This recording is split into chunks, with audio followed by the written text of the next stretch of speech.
Congratulations on your birthday. Cheers, everyone, to your health. 피는 물보다 진하다고들 합니다. 하지만 돈 앞에서는 피도 물이 되는 세상이지요. 여기 그 차가운 진실을 7순이 넘어서야 깨달은 한 여자가 있습니다. 서울 강남의 한 특급 호텔 연회장. 천장에 매달린 크리스털 샹들리에가 눈이 부시게 반짝입니다. 오늘은 박금자 여사의 7순 잔치날입니다. 하객들의 웃음소리, 쨍하고 부딪히는 와인 잔소리, 그리고 테이블마다 놓인 값비싼 꽃장식까지. 누가 봐도 남부러울 것 없는 성공한 인생의 하이라이트처럼 보입니다. 금자 씨의 며느리 지은이 화사한 한복을 입고 손님들을 맞이합니다. 어머, 호호. 먼 길 와주셔서 감사합니다. 저희 어머니가 복이 많으시죠. 지은의 목소리는 꾀꼬리 같습니다. 그 옆에 선 사위, 민호도 사람 좋은 미소를 흘리며 명함을 돌리기에 바쁩니다. 아, 예. 제가 이번에 사업을 좀 확장했습니다. 장모님 덕분에 제가 힘을 좀 내고 있죠. 하하. 금자 씨는 상석에 앉아 그 모습을 가만히 지켜봅니다. 사람들은 말합니다. 금자 씨는 좋겠어. 효자 아들에 싹싹한 며느리에 능력 있는 사위까지 뒀으니 말년에 무슨 걱정이 있겠어. 금자 씨는 그저 옅은 미소를 지으며 고개를 끄덕입니다. 하지만 그녀의 손은 식탁보 아래서 무언가를 꽉 쥐고 있습니다. 낡은 가죽 수첩입니다. 사실 금자 씨는 보았습니다. 잔치가 시작되기 직전 화장실 복도 끝에서 며느리와 사위가 나누던 은밀한 눈빛을 말이죠. 며느리 지은이 사위 민호에게 속삭였습니다. 형부, 오늘 비용 정산은 어머니 카드로 하는 거 맞죠? 7순 비용이 꽤 나왔는데 우리 돈 나가는 거 아니죠? 그러자 민호가 대수롭지 않다는 듯 대꾸했지요. 아유, 처남댁 걱정 말아요. 장모님 지갑 두둑하시잖아. 오늘 기분 좋으실 때 내가 슬쩍 사업 자금 이야기도 좀 꺼내볼까 하는데 처남댁이 옆에서 바람 좀 잡아줘요. 그들의 대화에는 어머니에 대한 축하는 없었습니다. 오직 어머니의 지갑에 대한 탐색점만 있었을 뿐이죠. 금자 씨는 가슴 한구석이 서늘해지는 것을 느꼈습니다. 평생 시장 바닥에서 구르며 억척같이 모은 재산입니다. 건물 2채와 적지 않은 현금. 그것이 자식들에게는 그저 빨리 털어먹고 싶은 눈먼 돈으로 보이는 걸까요? 금자 씨는 쥐고 있던 수첩을 살짝 펴봅니다. 거기엔 삐뚤빼뚤한 글씨로 이렇게 적혀 있습니다. 죽을 때까지 입 밖으로 내지 말 것 3가지. 이것은 금자 씨가 스스로에게 거는 주문이자 남은 인생을 지키기 위한 마지막 방패입니다. 오늘 이 화려한 잔치상 앞에서 금자 씨는 다짐합니다. 절대 너희들이 원하는 대로 되지는 않을 것이라고. 잔치가 끝나고 며칠 뒤였습니다. 평화롭던 금자 씨의 단독주택에 초인종 소리가 울립니다. 인터폰 화면에 며느리 지은의 얼굴이 보입니다. 연락도 없이 웬일일까요? 문을 열어주자 지은이 양손 가득 반찬통을 들고 들어옵니다. 어머니, 저 왔어요. 입맛 없으실까봐 게장 좀 담가왔어요. 평소에는 명절 아니면 코빼기도 안 비치던 며느리입니다. 금자 씨는 본능적으로 느낍니다. 올 것이 왔구나. 지은은 부지런히 냉장고를 정리하는 척하며 힐끔힐끔 안방 쪽을 쳐다봅니다. 금자 씨의 안방에는 묵직한 구형 금고가 하나 놓여 있습니다. 며느리의 시선은 마치 자석에 끌리듯 그 금고 다이얼에 꽂혀 있습니다. 식탁에 마주 앉아 차를 마시는 시간. 지은이 뜸을 들이다 드디어 본색을 드러냅니다. 어머니, 요즘 뉴스 보니까 은행 금리가 너무 낮더라고요. 참, 어머니 현금 가지고 계신 거 그냥 통장에만 두면 손해인 거 아시죠? 제 친구 남편이 증권사 지점장인데 요즘 안전하고 이자 많이 주는 상품이 있대요. 제가 관리 좀 해드릴까요? 관리. 말이 좋아 관리지. 사실상 통장과 도장을 내놓으라는 소리입니다. 금자 씨는 찻잔을 내려놓으며 천천히 입을 엽니다. 그녀의 첫 번째 금기. 바로 진짜 현금 액수를 숨겨야 할 때입니다. 아가, 관리할 게 뭐 있냐? 나 돈 없다. 네. 에이, 어머니 또 농담하신다. 건물 임대료 들어오잖아요. 그거 대출 이자 갚고 세금 내고 병원비 쓰고 나면 남는 거 하나도 없어. 이번 달은 오히려 마이너스라서 내가 너한테 생활비 좀 보태달라고 할까 고민 중이었다. 그 순간 며느리 지은의 표정이 볼만했습니다. 방금 전까지 생글생글 웃던 눈꼬리가 파르르 떨리더니 순식간에 얼굴이 굳어집니다. 아, 그러세요? 건물이 있는데 마이너스라니. 어머니 혹시 저 모르게 어디 다른데 돈 쓰시는 거 아니에요? 지은의 목소리 톤이 날카로워졌습니다. 걱정이 아니라 짜증이 섞인 말투입니다. 금자 씨는 속으로 쓴웃음을 삼킵니다. 그래, 이게 너의 본 모습이구나. 돈이 있다고 할 때는 효부 흉내를 내더니 돈이 없다고 하니 바로 시어머니 취급도 하기 싫은 게지. 과거 금자 씨는 남편이 살아있을 때 큰 실수를 한 적이 있습니다.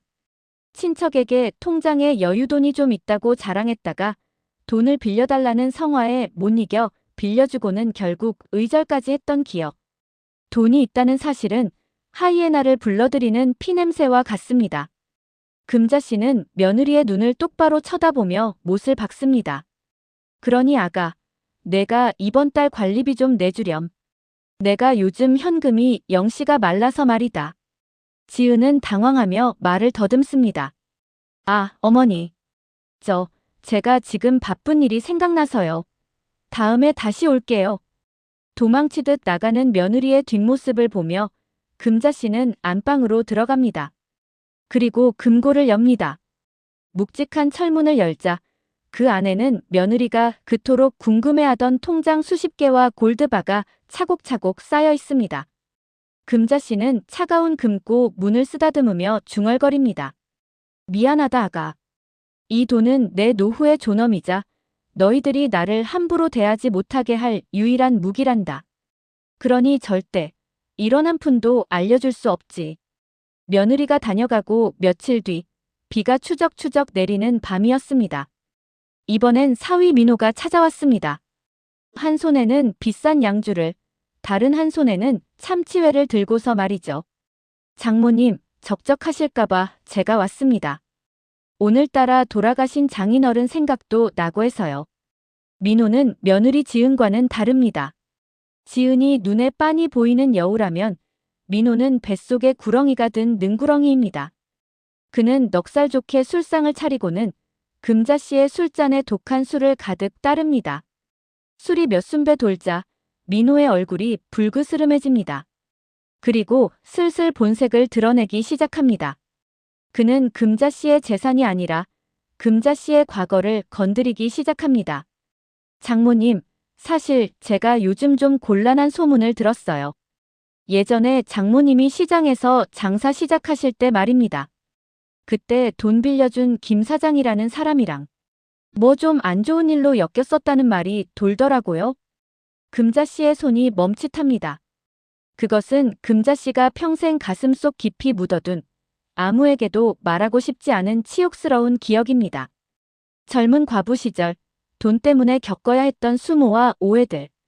민호는 그 틈을 놓치지 않고 파고듭니다. 장모님, 저한테만 솔직히 말씀해 주세요. 혹시 그때 해결 안 된 채무관계나 법적으로 문제될 만한 게 남아있나요? 제가 누굽니까? 사위이기 이전의 사업가 아닙니까? 제가 다 조용히 처리해 드릴 테니 저한테만 털어놓으세요. 네. 민호의 눈빛은 걱정하는 척하지만 실은 먹잇감을 노리는 뱀의 눈입니다. 그는 장모의 약점을 잡아쥐고 흔들 생각인 겁니다. 약점을 아는 순간 관계의 권력은 역전되니까요. 순간 금자 씨는 술 기운에 입이 간질거립니다. 그래, 차라리 털어놓고 위로받고 싶다. 나도 너무 힘들었다고, 사위 너라도 내 편이 되어달라고. 하지만 그때 금자 씨의 머릿속에 친구 옥분이의 얼굴이 스쳐 지나갑니다. 옥분이는 며느리가 딸처럼 살갑게 굴자 옛날에 남편 몰래 갯돈 날려먹은 이야기를 무용담처럼 털어놨었죠. 그 뒤로 어떻게 됐을까요? 부부싸움만 하면 며느리가 그럽답니다. 어머니는 아버님 속이고 돈도 날리셨으면서 왜 저한테만 절약하라고 하세요? 평생의 약점이 되어 며느리 눈치만 보고 사는 옥분이. 금자씨는 정신이 번쩍 듭니다. 약점은 공유하는 순간 위로가 되는 게 아니라 흉기가 되어 돌아옵니다. 금자씨는 취한 척 비틀거리며 단호하게 말합니다. 이 사람아, 취했으면 곱게 집에 나가. 난 하늘을 우러러 부끄러운 짓 한 적 없다. 그리고 내 과거는 내가 알아서 하니 자네는 자네 사업 뒷구멍이나 잘 맞게. 아니 장모님, 저는 그저 택시 불렀다. 나가게. 민호가 머쓱하게 쫓겨난 뒤 금자씨는 텅 빈 거실에 혼자 남아 식은 땀을 닦습니다. 위험했다. 내 입으로 내 목줄을 쥐어줄 뻔했어. 며느리에게는 돈이 없다고 했고 사위에게는 약점을 잡히지 않았습니다. 통하지 않자 자식들은 이제 더 악랄한 방법을 쓰기로 작당합니다. 시간이 흘러 추석 명절이 되었습니다. 온 가족이 금자씨 집에 모였습니다. 겉으로는 화기애애하게 송편을 빚고 있지만 공기 중에는 팽팽한 긴장감이 감돕니다. 금자씨는 음식 준비를 하다가 허리가 아파 잠시 안방 화장실에 들어갔습니다. 그런데 거실에서 두렁거리는 소리가 들려옵니다.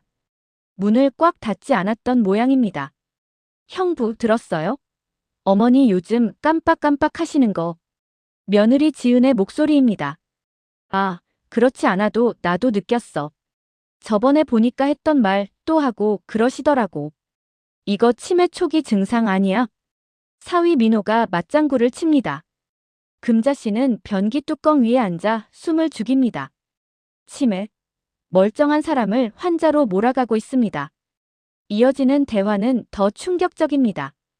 형부, 어머니 더 정신 오락가락하시기 전에 우리가 손을 써야 해요. 성년 후견인 신청이라고 알죠? 어머니가 재산 관리할 능력이 없다고 법원에 신청하면 우리가 대신 관리할 수 있대요. 그래. 그거 괜찮네. 안 그래도 장모님 통장에 묵혀둔 돈 저렇게 두면 똥 되잖아. 우리가 굴려서 불려드린다고 하면 되지. 그리고 무엇보다 민호가 목소리를 낮춥니다. 금자씨는 문틈에 귀를 바짝 갖다 댑니다. 유원장 말이야. 분명 어디 써두셨을 텐데. 그거 우리가 먼저 찾아내야 해. 혹시라도 기부한다 어쩐다 헛소리 써놓으셨으면 정신 맑으실 때 다시 쓰게 만들어야지. 맞아요. 우리가 그동안 비위 맞추느라 얼마나 고생했는데. 핏줄인 우리한테 안 주면 누굴 줘요? 쿵. 금자씨의 가슴이 내려앉습니다. 그들이 노리는 것은 금자씨의 세 번째 금기, 바로 유언장의 내용이었습니다. 효도라는 가면 뒤에 숨겨진 그들의 진짜 얼굴은 탐욕 그 자체였습니다. 그들은 금자씨를 어머니가 아니라 빨리 털어먹고 치워버려야 할 고집 센 노인네로 보고 있었던 겁니다. 금자씨는 화장실 거울 속에 비친 자신의 얼굴을 봅니다. 주름진 얼굴, 하얗게 센 머리. 슬픔이 밀려오지만 곧이어 눈매가 매섭게 변합니다. 그래, 너희들이 날 치매 노인 취급하겠다 이거지. 유언장을 고쳐 쓰게 만들겠다고. 금자씨는 조용히 화장실 문을 내립니다. 그리고 문을 열고 나갑니다. 아무것도 못 들은 척 다시 그 인자한 어머니의 가면을 쓰고 말이죠. 하지만 그녀의 머릿속에서는 이미 전쟁이 시작되었습니다. 좋다. 너희가 원하는 게 내 유언장이라면 어디 한번 제대로 보여주마. 화장실에서 그들의 모의를 엿들은 다음 날 금자씨는 평소처럼 노인정에 가지 않았습니다. 대신 가장 좋은 옷을 꺼내 입고 택시를 잡아탔습니다. 그녀가 향한 곳은 병원이 아닌 서초동의 한 변호사 사무실이었습니다. 박 여사님, 정말 이렇게 수정하시겠습니까? 이거 자녀분들이 알면 난리가 날 텐데요. 20년 지기 김 변호사가 안경을 고쳤으며 걱정스러운 듯 묻습니다. 금자씨는 품에서 도장을 꺼내 서류에 꾹 누릅니다. 난리가 나야지. 나야 하고 말고. 김 변호사, 내가 부탁한 그 연극 준비는 다 됐소? 네, 병원장님께 협조 구해뒀습니다.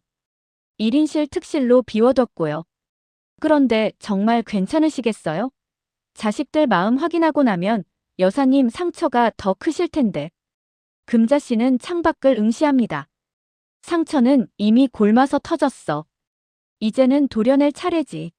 내일 저녁일세. 큐사인은 내가 줄 테니 자네는 시간 맞춰 등장만 해.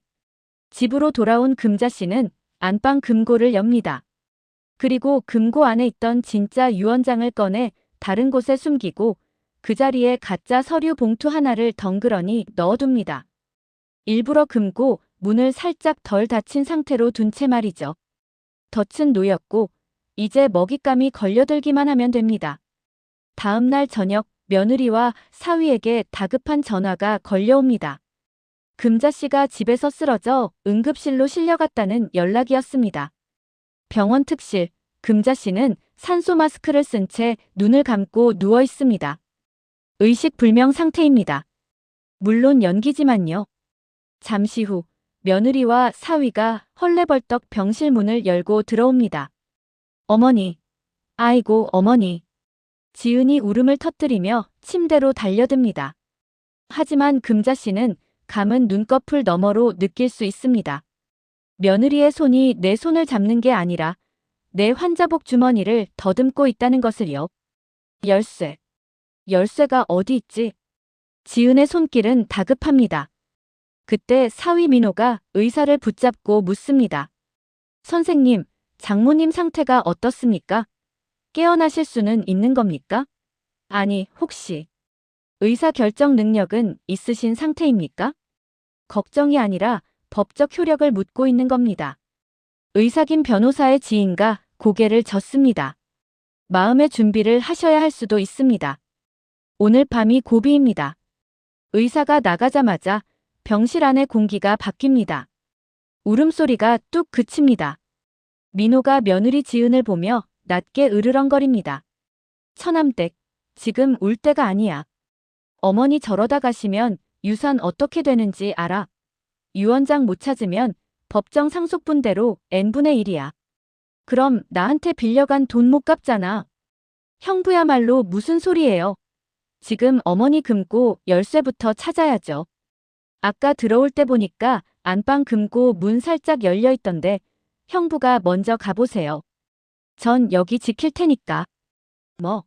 날더러 가라고. 처남댁이 여기 남아서 뭐 챙기려고.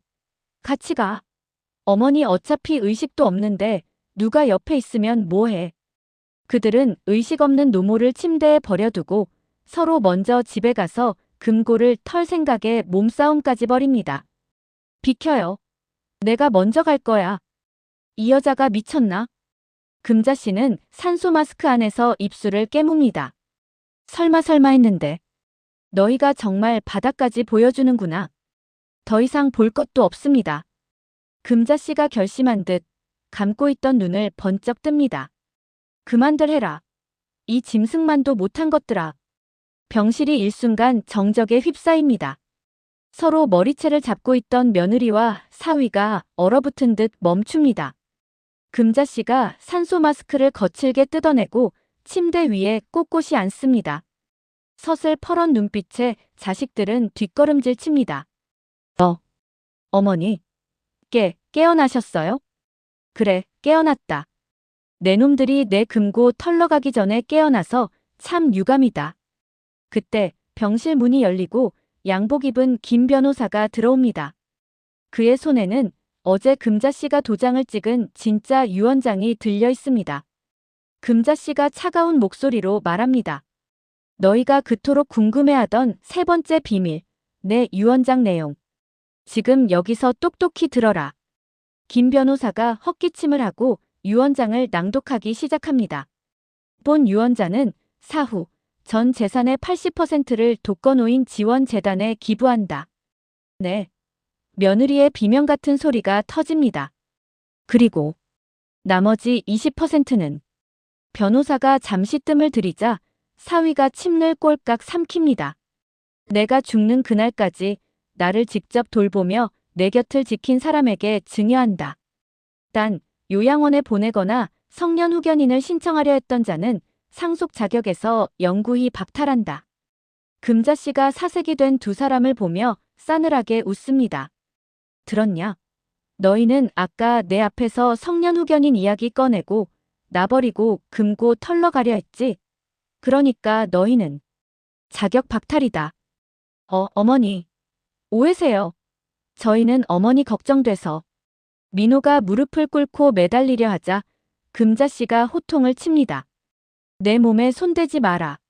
내 돈이 탐나면 내가 죽고 나서 법대로 소송을 걸든 알아서 해. 하지만 내가 살아있는 동안에는 국물도 없을 줄 알아라. 김 변호사, 이 사람들 내보내세요. 당장. 병원 보안 요원들이 들어와 멍하니 넋이 나간 며느리와 사위를 끌고 나갑니다. 닫히는 문 너머로 그들의 비굴한 변명이 들리지만 금자씨는 다시는 그 문을 열어줄 생각이 없습니다. 비로소 병실에 평화가 찾아옵니다. 폭풍우가 지나간 뒤 찾아온 고요하고 단단한 평화를 그리며 시니어 청취자들에게 깊은 여운과 위로를 주는 엔딩으로 구성했습니다. 그 일이 있고 나서 계절이 2번 바뀌었습니다. 금자씨의 거실에는 이제 따스한 햇살만이 가득합니다. 거실 한켠에 놓인 전화기가 울립니다. 며느리 지은입니다. 어머니 날씨 추운데 보일러는 잘 돌아가죠? 이번 주말에 애들 데리고 갈게요. 드시고 싶은 거 없으세요? 잠시 후 사위 민호에게서도 메시지가 옵니다. 장모님, 제가 몸에 좋은 자연산 송이 좀 구했습니다. 내일 택배로 갈 겁니다. 예전 같으면 오냐, 고맙다 하며 반찬이라도 싸줄까 고민했을 금자씨. 하지만 지금은 핸드폰 화면을 쓱 보고는 덮어버립니다. 답장은 없습니다. 금자씨는 그날 이후 자식들과의 관계를 재정립했습니다. 보고 싶을 때만 보고 귀찮으면 문을 열어주지 않습니다. 자식들은 유산에 남은 20%라도 받을 수 있을까 싶어 전전긍긍하며 을을 자처하지만 금자씨는 그 줄다리기를 즐길 뿐입니다. 금자씨는 안락 의자에 깊숙이 몸을 기댑니다. 그리고 무릎 위에 놓인 낡은 수첩을 다시 펼쳐봅니다. 죽을 때까지 입 밖으로 내지 말 것 3가지. 진짜 현금 액수. 나의 아픈 과거. 유언장 내용. 이 3가지 침묵이 지켜준 것은 단순히 돈이 아니었습니다. 그것은 금자씨의 자존심이자 늙어가는 삶을 지탱해줄 마지막 권위였습니다. 사람들은 노년이 외롭다고들 하지. 하지만 자식 눈치 보며 쩔쩔매는 게 외로움이야. 내가 내 집에서 내 돈 쓰고 내가 만나고 싶은 사람만 만나는 것. 이건 외로움이 아니라 자유야. 금자씨는 찻잔을 들어 향을 음미합니다. 쓰디쓴 믹스커피 대신 향긋한 허브차의 향기가 집안을 채웁니다. 이제 그녀는 더 이상 누군가의 어머니, 누군가의 장모로만 살지 않습니다. 온전한 박금자로서의 하루가 시작된 것입니다. 가족이라 해서 무조건 믿고 모든 것을 내보일 필요는 없습니다. 내가 나를 지킬 힘이 있을 때 비로소 가족이라는 울타리도 건강하게 유지되는 법이니까요. 오늘도 금자씨의 금고 문은 굳게 닫혀 있습니다. 하지만 그녀의 마음만은 그 어느 때보다 활짝 열려 있습니다. 지금까지 오디오북 드라마 침묵의 값이었습니다. 청취자 여러분도 마음속에 지키고 싶은 비밀이 있으신가요? 때로는 침묵이 100마디 말보다 여러분을 더 든든하게 지켜줄지도 모릅니다. 들어주셔서 감사합니다.